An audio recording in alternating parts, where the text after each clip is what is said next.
Over 2,000 U.S. Special Forces, backed by stealth drones and armored tanks, dismantled the so-called El Silencio, the Deadly Silence, rescuing over 2,000 civilians from underground prisons without a single casualty. But how did they execute such an unbelievably precise operation? What secrets lie hidden in the jungle? And why did the Pentagon employ tactics seen only in warfare? Comment #1 to dive into the story behind the historic raid that shook the underworld and rewrote the rules of modern warfare.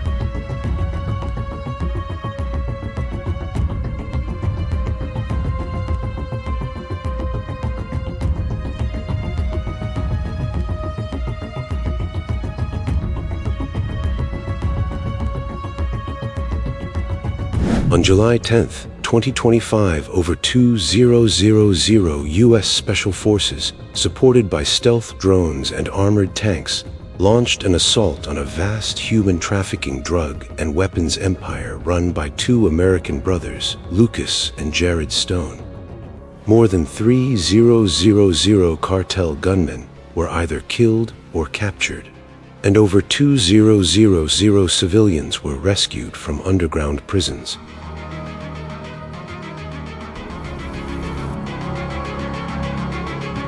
Some were marked for organ harvesting, others destined for the darkest corners of the global sex trade.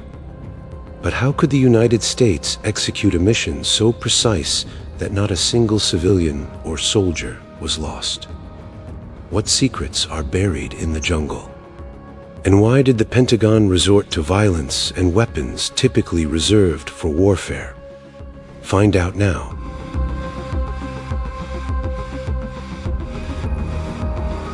In the lawless shadows of the Darien Gap, a brutal jungle expanse between Panama and Colombia, stood a fortress unlike any other, not built from stone, but from firepower, fear, and flesh.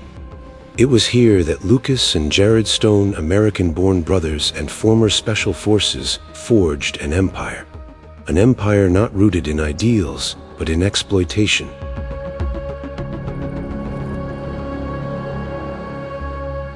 They weren't just cartel bosses, they were warlords.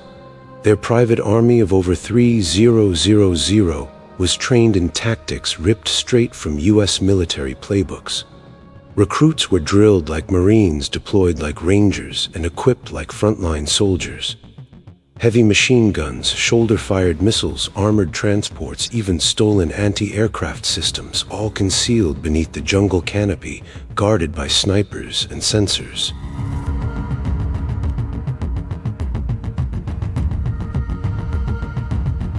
They didn't just traffic drugs. They trafficked humans systematically, brutally, and on a massive scale. Over 5,000 civilians from across Central and South America vanished into their network. At least 126 were confirmed U.S. citizens. Some were sold into forced labor. Others were sent to organ harvesting farms. The most horrific cases involved victims marked for trafficking into the Golden Triangle, a region notorious for sex slavery.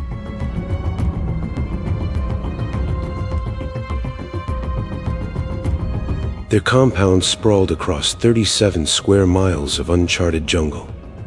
Locals called it El Silencio, the silence, because no one who entered ever came out. The area was patrolled by heavily armed helicopters, and their naval assets included retrofitted fishing boats with deck-mounted weapons used to control river routes and smuggle by sea.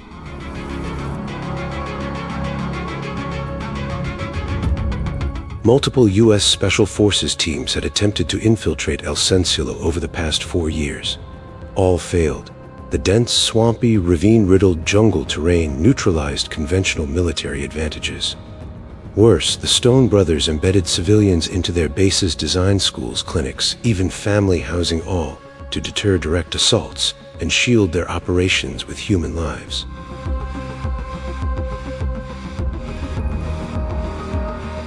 The world knew of these crimes, but until now, no nation dared to strike. That changed when President Trump received confirmation that two American children aged 9 and 13 were found in a cell slated for dismemberment surgery. In that moment, a line was crossed. The United States no longer viewed El Salcio as a cartel outpost.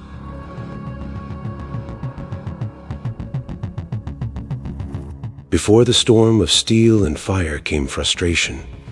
Years of frustration. The United States hadn't ignored El Salcio. On the contrary, from 2021 to 2024, at least 6 covert operations were launched by elite units, including Delta Force SEAL Team 6 and CIA SAT operatives. Each time the outcome was the same: failure, retreat, and U.S. casualties.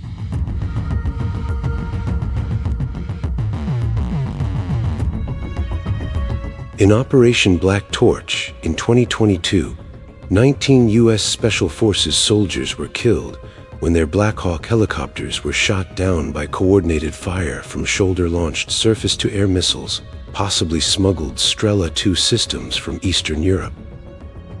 In another operation the following year, a 12-man recon team vanished without a trace just 18 miles from the compound. Their bodies were never found.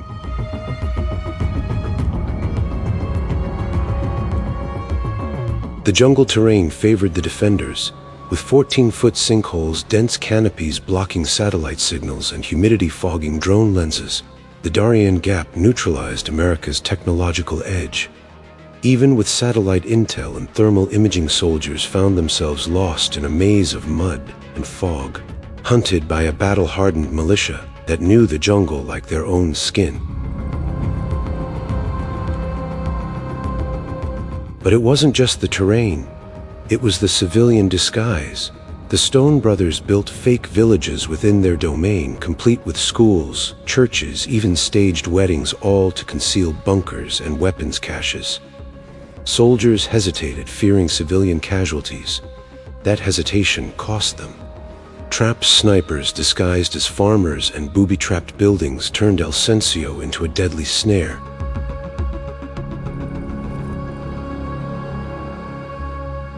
Perhaps the most harrowing statistic came from a 2023 raid where U.S. forces found a charred compound containing 82 incinerated bodies, including 17 children, all believed to be trafficking victims. The building had been torched by the cartel during the raid, a scorched earth tactic to erase evidence and punish escapees.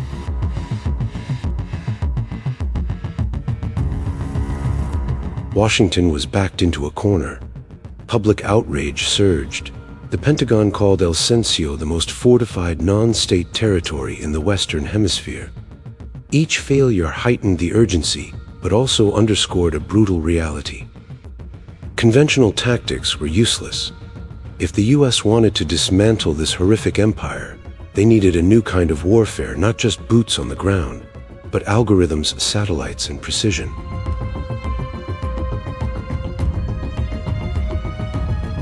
On July 10, 2025, the United States ran out of patience.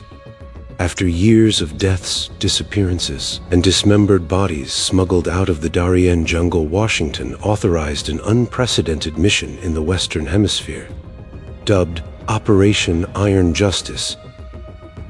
It was not merely a raid, but an annihilation campaign. Its scale was unparalleled.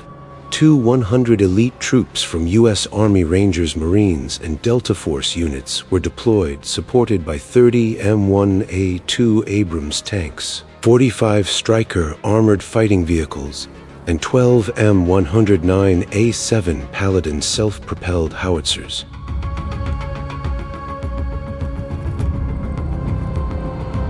But the true revolution came from above. The centerpiece of the assault was the MQ-20 Avenger drone, America's most advanced unmanned hunter-killer platform.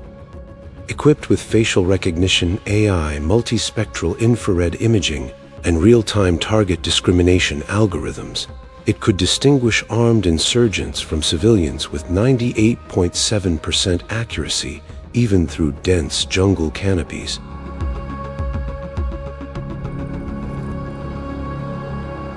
Each drone was linked to the Sentinel network, a constellation of satellites capable of scanning 30 square miles every 11 seconds, mapping heat signatures, weapons caches, and human movement. This allowed planners to construct a 3D model of the enemy compound, detailed down to individual bedrooms.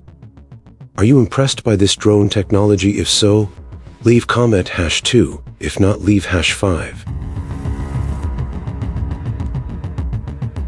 Simultaneously, 3 Arleigh Burke-class destroyers in the Caribbean launched Tomahawk Block 5 missiles, each equipped with armor-piercing warheads and the ability to self-adjust trajectories if civilians entered the blast zone.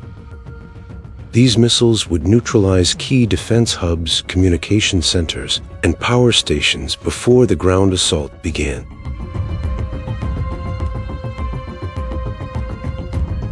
To prevent civilian casualties, the operation was designed with pinpoint precision. The combat zone was divided into 32 battle grids, each monitored by drones, satellites, and a command team using augmented reality displays. The military had real-time biometric data on potential hostages. Even the Abrams tanks were equipped with active protection systems and precision-calibrated GPS modules to minimize structural damage.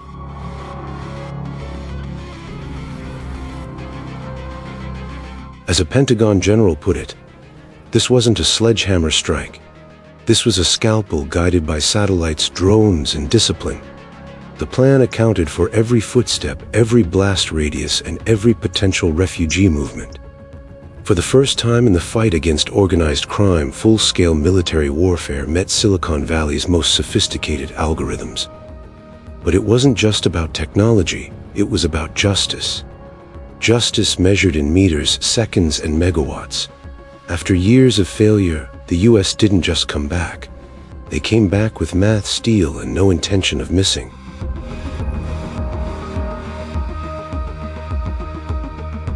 At exactly 3:00 a.m. local time on July 10, 2025, the night sky over the Darien Gap blazed with fire. 12 MQ-20 Avenger drones roared through the jungle canopy in complete silence.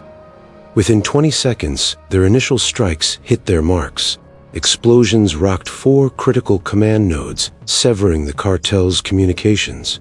Minutes later, 6 Tomahawk Block 5 missiles rained down, obliterating radar stations, weapons caches, and fortified watchtowers, structures once deemed untouchable.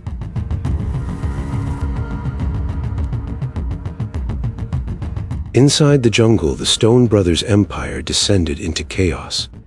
From the south, 3 battalions of U.S. Army Rangers advanced under cover of drone-generated smoke and radar jamming. Using infrared goggles and silent comms, they breached the outer defenses and stormed the enemy compound. Over 30 Abrams tanks plowed through wooden barricades and sandbags, firing 120 mm heat rounds that tore through cartel bunkers like paper.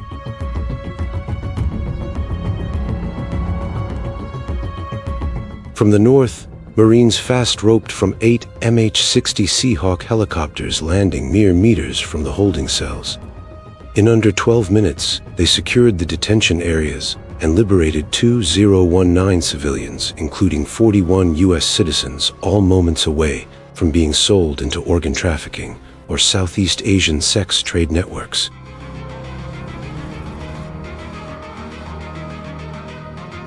The cartel fought back fiercely.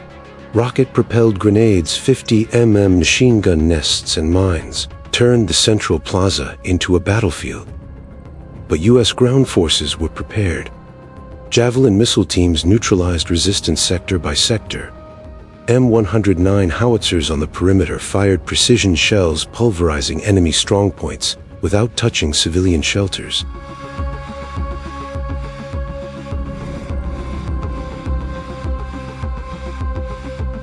By 6:00 a.m., it was over. The casualty count was staggering: 337 cartel gunmen killed, including Lucas and Jared Stone, their bodies found in a bombed-out command bunker. 728 were captured alive now, awaiting trial for crimes against humanity. No U.S. casualties, no civilian deaths. Elsencio, once an impregnable fortress buried in the most impenetrable jungle on Earth, was reduced to smoldering ash.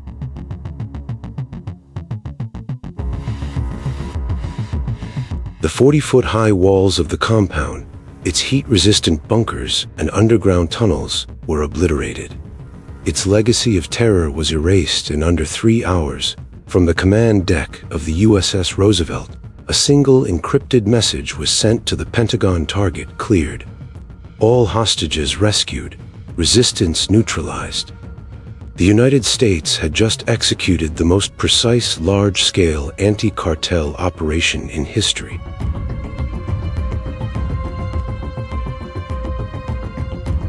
And in doing so, they not only freed the victims, but rewrote the rules of modern warfare.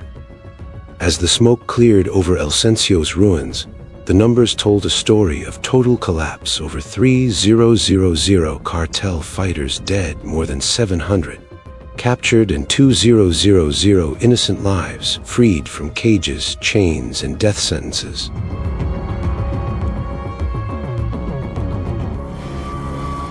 What was once a fortress of darkness is now a graveyard of tyranny.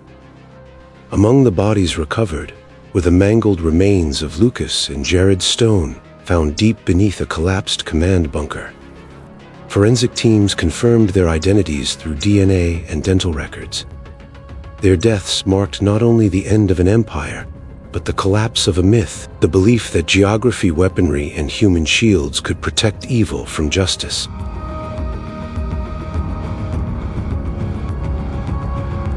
The Pentagon issued a brief but resounding statement. There will be no sanctuary for monsters, no borders for justice, no mercy for those who traffic in human lives. Cartels across Latin America, Africa, and Southeast Asia descended into panic. Intelligence agencies intercepted communications of command nodes going dark, assets being burned, and traffickers fleeing to remote regions.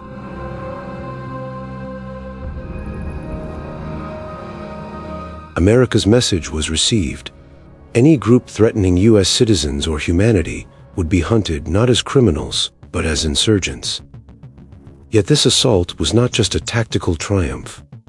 It was a moral victory. Not a single civilian was killed.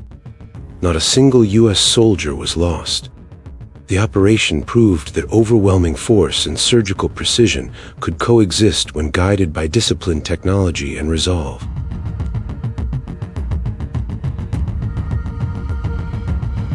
For the world's most violent trafficking organizations, the message is now clear. You can run, you can hide, you can build cities in the jungle or fortresses underground. But if you cross the line, the full might of the United States will find you. And when it does, there will be no warning, no escape, no survivors.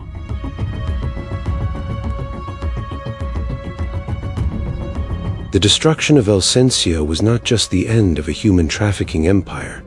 It was a statement.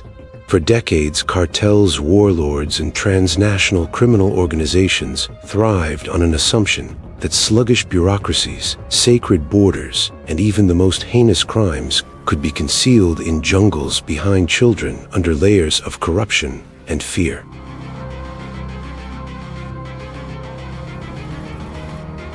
That assumption is now dead. The United States didn't just dismantle a criminal enterprise. They exposed a dangerous truth. The global black market for human lives has evolved far beyond street corners and border checkpoints. It is armed, fortified, and strategic. And from now on, the response will be too. The strike on the Stone brothers marked the birth of a new military doctrine.